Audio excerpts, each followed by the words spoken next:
Artificial sweeteners have been a controversial topic for as long as I've been a registered dietitian.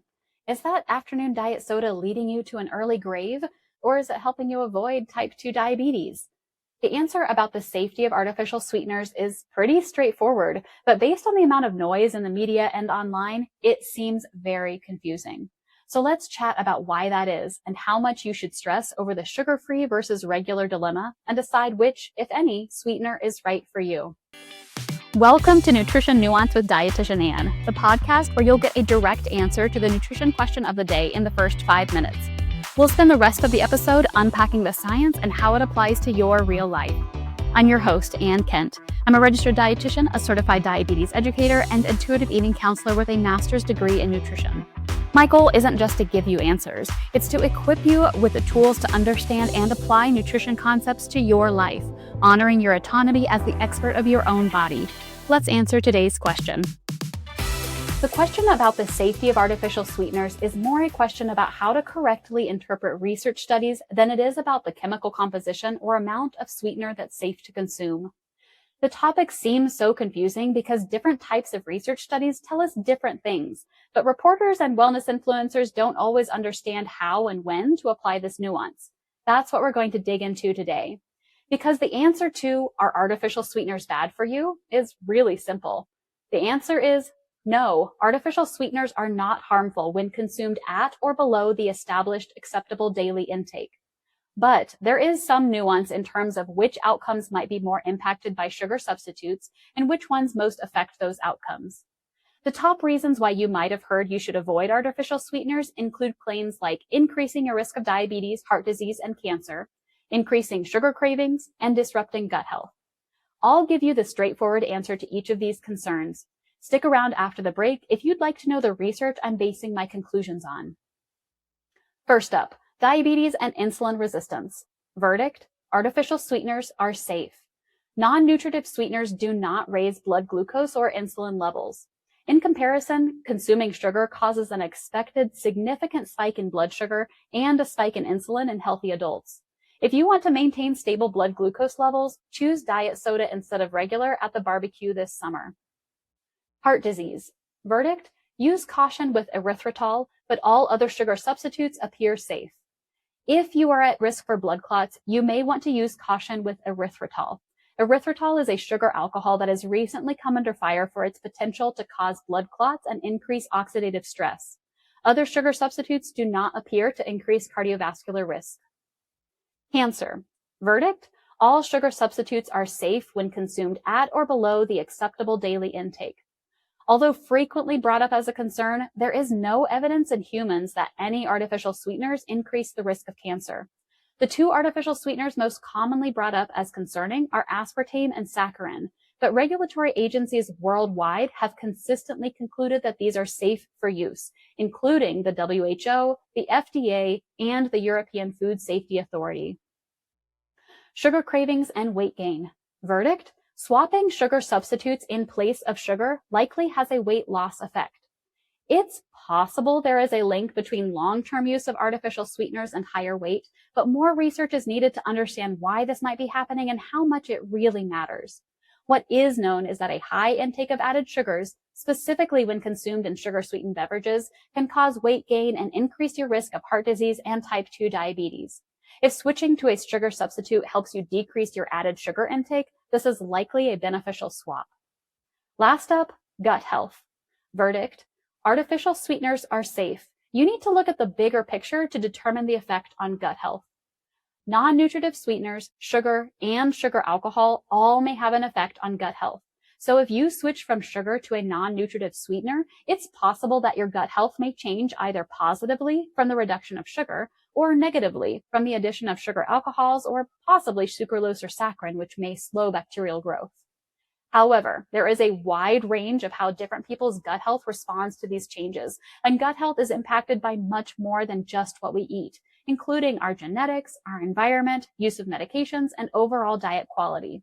Gut health is not a reason to either add or eliminate non-nutritive sweeteners. This is something I would recommend to work on individually with your dietitian.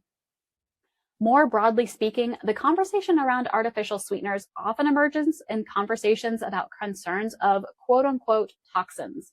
So here is a phrase I need you to know and remember. The dose determines the poison. There is this generic argument that chemicals are bad for you, but literally everything is a chemical, and it's the amount that you consume at one time that can make it either helpful or harmful. Anything at a toxic dose will be toxic, including water and table salt, and most things are safe at certain levels. So what's the answer to are artificial sweeteners bad for you? The answer is no. Artificial sweeteners are not harmful to your health when the amount you consume is at or below the acceptable daily intake. It's more important for you to zoom out and consider your lifestyle as a whole, your health risk factors, and your taste buds when you make a decision about if you should choose sugar or an artificial sweetener when consuming something sweet. I know this is controversial, and it's because this topic is so nuanced. So stay with me to learn more about how and why I've come to these conclusions. Before we dig into today's topic, I want to share a quick resource in case you're thinking, okay, but how do I actually apply this in real life? That's exactly why I created my meal planning app, the Peas and Poppy Meal Guides. Each week, you get a flexible meal plan built around balanced nutrition and variety. You can adjust the meals to fit your preferences, and the app automatically creates your grocery list, so shopping is faster and easier. If you'd like help turning nutrition knowledge into real-life meals, you can try it for free at peasandpoppiness.com. All right, let's get into the nuance behind today's question. First things first, we need to get on the same page about what we're talking about when we say artificial sweeteners. There are 8 non-nutritive sweeteners that the United States FDA has approved as a food additive. The artificial sweeteners include aspartame, acesulfame potassium, saccharin, sucralose, neotame, and advantame. There are also 2 naturally derived non-nutritive sweeteners that are approved as GRAS, which stands for generally recognized as safe. Steviol glycosides, which come from the stevia plant, and luohan guo, or monk fruit extract. These non-nutritive sweeteners are either not digested and absorbed by the body, or are so much sweeter than sugar that the amount actually used provides no real calories. In addition to these non-nutritive sweeteners, sugar alcohols are often used as a sugar substitute. A few examples include sorbitol, xylitol, mannitol, erythritol, and isomalt. In our conversation, I'll refer to specific sugar alternatives when the data are distinct. When the data are consistent across sugar substitutes, I'll refer to these as a whole group. I'm not referring to any sweeteners that's virtually identical to cane sugar, like honey, agave, or high fructose corn syrup. There are slight differences between these, but they are mostly comparable. I'm focusing on the sugar substitutes that don't provide calories. I've already alluded to the acceptable daily intake for sugar substitutes, which is very important because with everything, the dose determines the poison, meaning anything can be toxic if it's consumed at a toxic level, including water. To determine the acceptable daily intake, safety studies are conducted to determine the highest dose of a substance that causes no harmful effects in animal studies.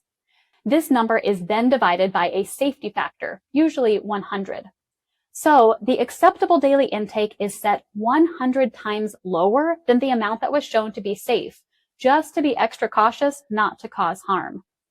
For reference, here are the number of diet sodas a 150-pound person would need to consume each day to meet that acceptable daily intake limit.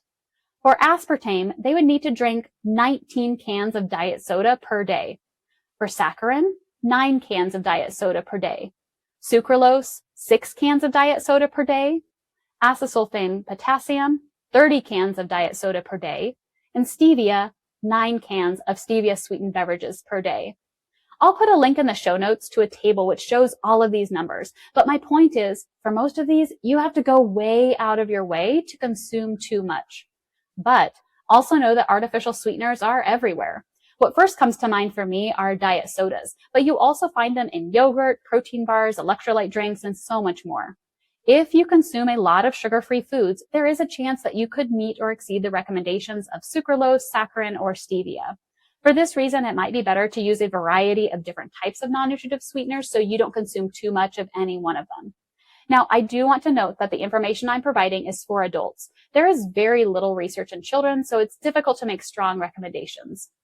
It's unlikely that the amount of non-nutritive sweeteners found in small amounts in yogurt and some granola bars would be harmful, but it's probably best to avoid diet sodas and other sugar-sweetened beverages in children when possible. Multiple organizations recommend that children should primarily drink water and milk, avoid prolonged consumption of non-nutritive sweeteners, and they state that non-nutritive sweeteners are not recommended for children under 2 years of age. The concerns in children are similar to those we'll be discussing, but the additional concern is that because children are smaller, it's easier for them to reach the level of the acceptable daily intake. And that limit was intended for adults and has not been studied in children. There have been unfounded claims about a connection between non-nutritive sweeteners and autism and ADHD symptoms. To be clear, there is no quality research to support these claims. Let's go ahead and dig into the health concerns that have been brought up about these sugar alternatives. I'm going to review the top 5 concerns that I hear. 1, diabetes and insulin resistance. 2, heart disease. 3, cancer. 4, weight and sugar cravings. And 5, gut health. Let's start with the claim about the link between artificial sweeteners and type 2 diabetes. The controversy about blood sugar and non-nutritive sweeteners comes from some long-term population-level studies which have shown that people who consume more artificial sweeteners are more likely to have type 2 diabetes. But this is likely an example of what's called reverse causality, meaning that people who have or are at risk for developing type 2 diabetes are more likely to choose artificial sweeteners. Remember that correlation does not mean causation. Just because 2 things happen at the same time doesn't mean they cause one another. A helpful example of this is the association between ice cream sales and the incidence of drowning. When ice cream sales go up during the summer months, so do the incidence of drowning. But that doesn't mean that eating ice cream causes drowning. It just means that these 2 things both are more likely to happen in the summertime. Now, there was a recent study by Suez et al. In 2022, which raised questions about saccharin and sucralose. The study found that giving doses below the acceptable daily intake for 2 weeks of these non-nutritive sweeteners was linked to an impaired glycemic response, where subjects had higher after-meal blood sugar levels. This was associated with changes in the gut microbiome of these subjects, which is potentially the mechanism that changed the blood sugar response. These impacts were not seen with aspartame and stevia. However, the study didn't report the actual blood glucose levels, so it's not clear how much these results really matter in the real world. Additionally, there was a large difference in how different subjects' blood sugar response changed with the sweeteners. It's possible that saccharin and sucralose may impact some individuals' blood glucose response, but it's very variable person to person. There is very robust data, including a systematic review of the literature done in 2020, that non-nutritive sweeteners do not raise blood glucose or insulin levels. In comparison, consuming sugar causes an expected significant spike in both blood sugar and insulin. These results are most apparent when comparing sugar-sweetened beverages to diet beverages. Using non-nutritive sweeteners in baked goods has less of an effect because there are other carbohydrates from flour, etc. The takeaway is that if you want to maintain stable blood glucose levels, choose diet soda instead of regular at the barbecue this summer. Now let's talk about heart disease. Similar to diabetes, several long-term observational studies show a link between artificial sweeteners and cardiovascular disease. But randomized trials where sugar is swapped for an artificial sweetener show either a neutral or modest benefit. This is probably another example of reverse causality, in which people with cardiovascular disease are more likely to choose artificial sweeteners. Additionally, the studies that show the link still have a relatively low absolute risk increase, meaning that even though the risk goes up, the overall risk is still very low. A study by DeBrat et al. In 2022 showed that high consumers of artificial sweeteners have a 10% higher risk of cardiovascular disease than non-consumers. But when looking at the absolute risk, this increase is a rounding error. It increases from 0.3% to 0.3% risk of cardiovascular disease. Technically, it goes from 0.314% to 0.345%. But if you are at risk for blood clots, you may want to use caution with erythritol specifically, which is a sugar alcohol. In cell models and in small human trials, there has been some preliminary evidence that erythritol may increase the risk of blood clots by increasing platelet activity. It may also increase oxidative stress, which can cause cell damage. And this can happen even at amounts typically found in one artificially sweetened beverage, and the impacts can last for several days. Because of these studies, there have been calls by organizations like the Cleveland Clinic for the FDA to reevaluate the GRAS status of erythritol. Otherwise, non-nutritive sweeteners are safe for cardiovascular health in quantities at or below the acceptable daily intake. But what about the big C? Let's talk about cancer. The link between artificial sweeteners causing cancer has been an unwarranted fear for a long time.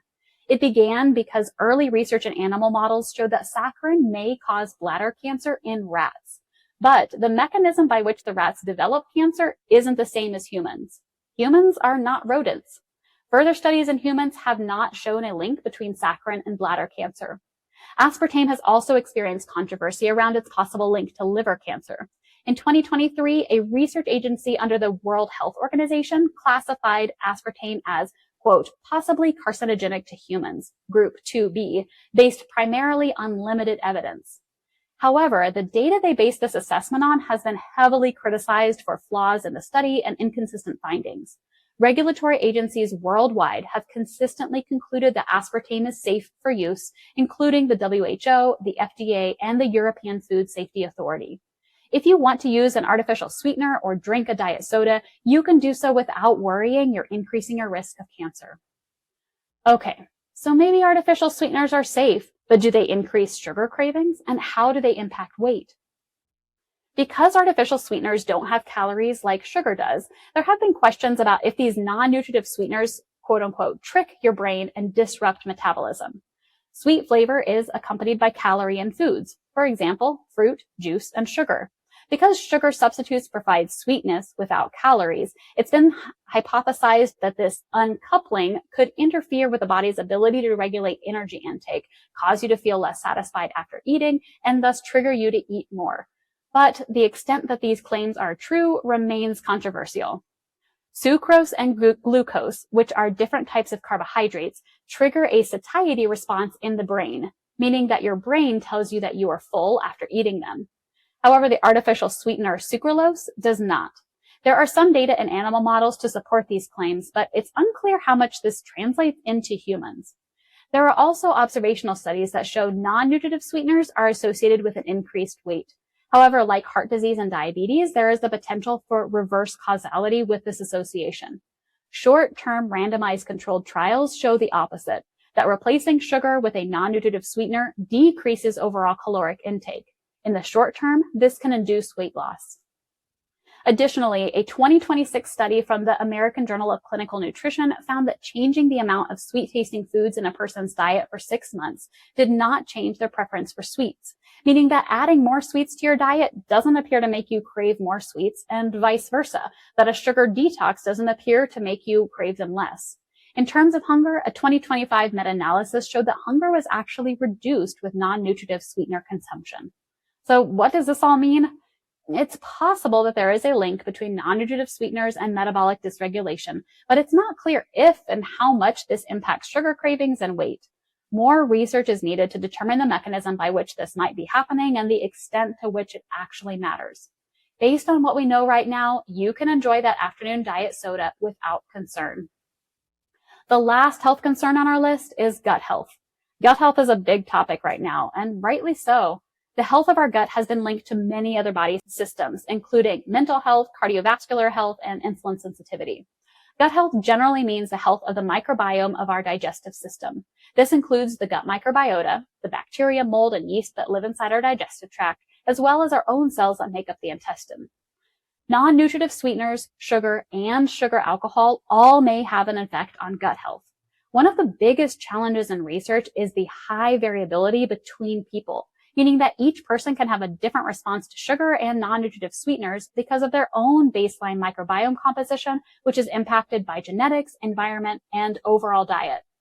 Everything that you consume can have an impact on gut health, and of the sweeteners, sugar and sugar alcohols have the biggest impact. Sugar is associated with an increased risk of irritable bowel disease. Sugar alcohols, including sorbitol, mannitol, maltitol, xylitol, and isomalt, are not well absorbed, and so they travel to the large intestine where they feed the gut microbes and can cause symptoms like gas and loose stool. Non-nutritive sweeteners generally have a small impact, but sucralose and saccharin may slow bacterial growth and thus could disrupt the microbiome. Aspartame and stevia, in comparison, seem to have little impact. In short, gut health is not a reason to either add or eliminate non-nutritive sweeteners. It's far more complicated because of all of the different variables involved. This is something I would recommend to work on individually with your dietitian.